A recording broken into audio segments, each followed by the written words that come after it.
Investasi. Enggak, rugi. Nah, daripada nanti rugi, makanya belajar dulu investasi ini. Pertama adalah it's nice to have a second or third source of income.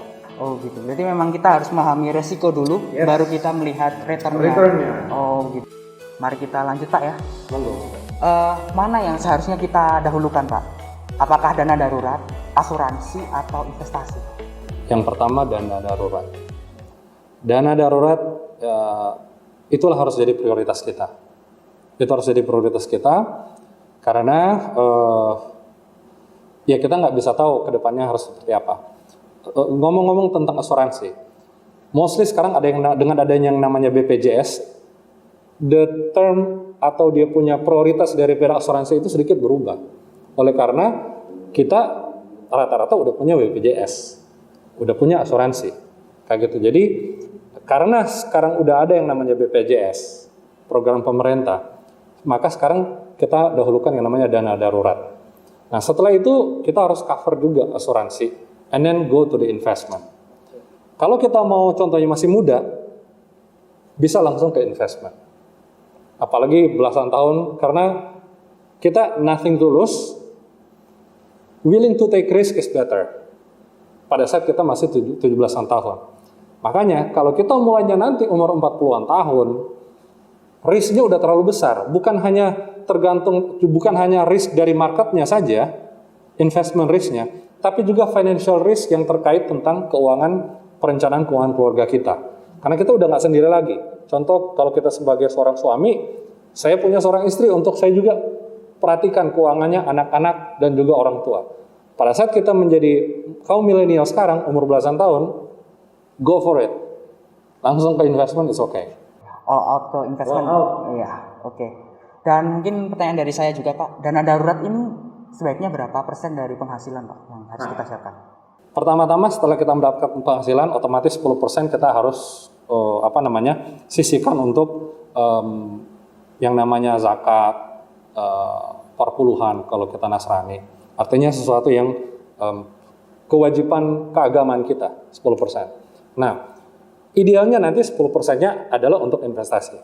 Tapi it is nice to have 20-30% dari pendapatan kita untuk sebagai dana darurat, dan nanti kita tabung sampai minimal dana darurat itu adalah setara dengan 6 bulan gaji kita. 6 bulan. Itulah benchmarknya, adalah 6 bulan saldo dana darurat harus minimal 6 bulan gaji kita. 6 bulan gaji kita. Pertanyaannya kenapa harus 6 bulan? Untuk menjaga-jaga, let's say kita contohnya di PHK, perusahaan downsizing contohnya seperti sekarang, kita punya cukup uang, punya cukup waktu untuk tetap berhemat tentunya, dan juga untuk sambil mencari waktu untuk melakukan yang namanya mencari kerja lagi, atau do something dengan dana darurat kita itu entah untuk start a small business. Seperti itu. Jadi 20-30%, capailah itu, set itu target minimumnya harus dicapai adalah 6 bulan gaji, total 6 bulan gaji. Mari kita lanjutkan Pak. Ada semacam mindset ya bagi orang-orang ya, bahwa investasi yang OJK itu pasti aman. Nah itu apakah benar Pak? Baik, jadi yang dimaksud dengan aman adalah semua investasi yang berdasarkan peraturan dan mekanisme yang telah ditentukan oleh OJK itu dibilang aman, tapi tetap masih memiliki resiko. Contohnya saham diatur oleh OJK, tapi tetap para investor itu tetap harus mengetahui bahwa ada resiko di situ. Tentu yang dimaksudkan dengan aman adalah lepas daripada ada yang namanya inherent risk atau resiko bawaan daripada suatu aset atau suatu investasi, tentu ada yang namanya resiko lain yang tanpa adanya peraturan atau perlindungan dari OJK akan diterima oleh masyarakat. Nah, apabila masyarakat membeli suatu produk investasi yang sudah berada di bawah OJK, naungan OJK, peraturan, mekanisme yang ditetapkan OJK, dan juga dibeli dari perusahaan-perusahaan atau institusi-institusi keuangan yang berada di bawah ranah OJK, maka itu sudah mengeliminir yang namanya resiko yang masyarakat seharusnya tidak tanggung. Itu yang masyarakat harus siap adalah resiko membeli saham, kita harus nunggu sampai harganya naik. Jangan beli contohnya perusahaan untuk kalau seandainya perusahaannya rugi, bangkrut, ya kita harus siap untuk nunggu perusahaannya dilikuidasi dan sebagainya. Itu that's fair. Masyarakat harus tahu sebelum itu membeli saham tersebut, membeli investasi. Nah, tetapi yang lainnya adalah yang harus dieliminir adalah bagaimana produk ini ditawarkan. Bagaimana produk apa yang harus ditawarkan kepada masyarakat. Nah, kemudian perusahaan mana di mana di dalamnya itu ada profesional SDM yang sudah disertifikasi oleh OJK, mendapatkan izin dari OJK yang patut untuk menjaga, menjunjung tinggi kode etik daripada profesi keuangan mereka. Nah, itu bisa dibilang aman dari sisi tidak menghilangkan inherent risk-nya ya, resiko bawaan dari satu aset. Tapi resiko yang lain, penipuan contohnya, fraud, itu sudah bisa dieliminir. Mari kita lanjutkan Pak. Sekarang kan anak muda itu sudah tidak bisa pisah dengan gadget Pak ya, Yes. dengan smartphone.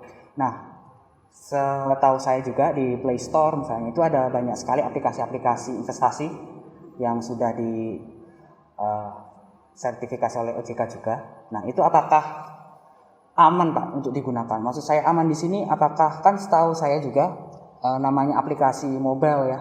Apalagi banyak anak-anak yang juga menggunakan HP itu misalnya dengan VPN atau semacamnya itu mereka akan lebih riskan misalnya dengan serangan cracker atau hacker. Nah, itu apakah sekarang itu sudah cukup aman Pak aplikasi-aplikasi mobile ini? Nah, kalau aplikasi yang namanya berkaitan dengan pasar modal seharusnya sudah aman oleh karena begini.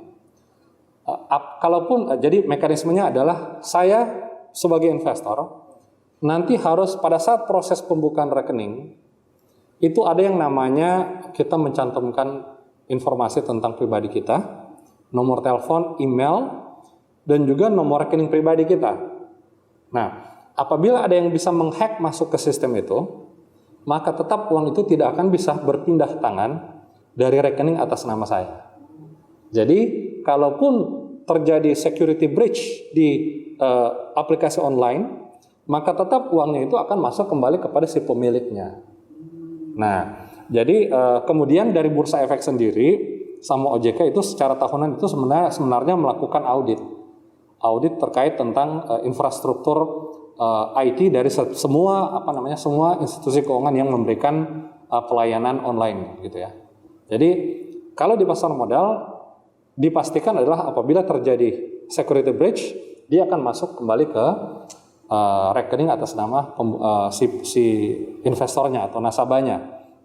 Kalaupun contohnya ada yang mencoba untuk mengalihkan, itu harus ada yang namanya konfirmasi ke investornya itu sendiri. Jadi bisa ada namanya warning apabila ada suatu amanat untuk mengalihkan dana ke rekening baru.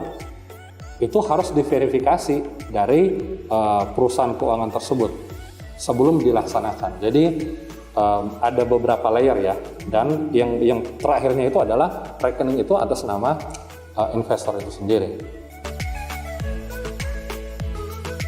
Hanya oke, sudah resesi. Oke, tapi kita udah accept kenyataannya. Nah, 013. Nah, kita masih bisa cari itu nanti di secondary market bulan Desember atau juga ORI yang akan terbit nanti.